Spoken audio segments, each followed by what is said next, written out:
In this video, I'll show you how to change your Snapchat username in 2 minutes. Tutorial Tuesday edition!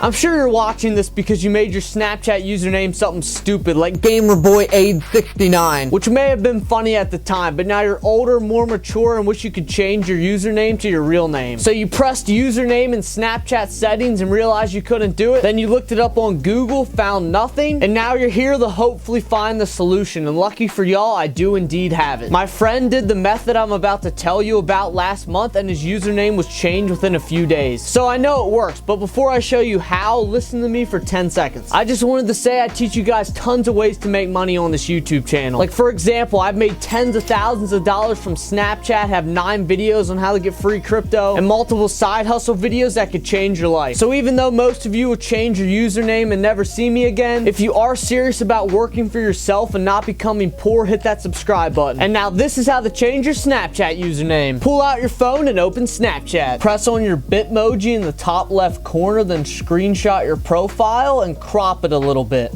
Then click on settings in the top right corner. You'll see your username doesn't have a little arrow next to it, meaning you can't change it. So scroll down to feedback and press I spotted a bug. Then click profile and add your screenshot into the attachment. And once it loads, you need to plead your case to Snapchat on why they should change your username. You can say because it's immature and you're an adult now, you don't want to create a new account and lose all your memories, or something sentimental. I think my friend said it was embarrassing and he couldn't imagine losing his Snap memories. So that angle definitely works. Also, make sure to include your current username, the username you want your account changed to, and make the message look like a professional email. Snap is a billion-dollar corporation. They're not going to respond to unprofessional inquiries. And make sure to see if the new username you want is available first, because they can't give you someone else's username. After submitting your issue, the process can take as little as 48 hours or up to a week. So be patient, and if it doesn't work after that time frame, try again or DM my Instagram. I have a few Snapchat connects. And speaking of Snapchat, I've made tens of thousands of dollars from it, and you can too. Just watch either one of these videos on the screen. This one is me interviewing a 15-year-old who made $250,000 from Snapchat, and this is me doing a challenge to see how much I can make from it in a week. Thanks for watching, and peace.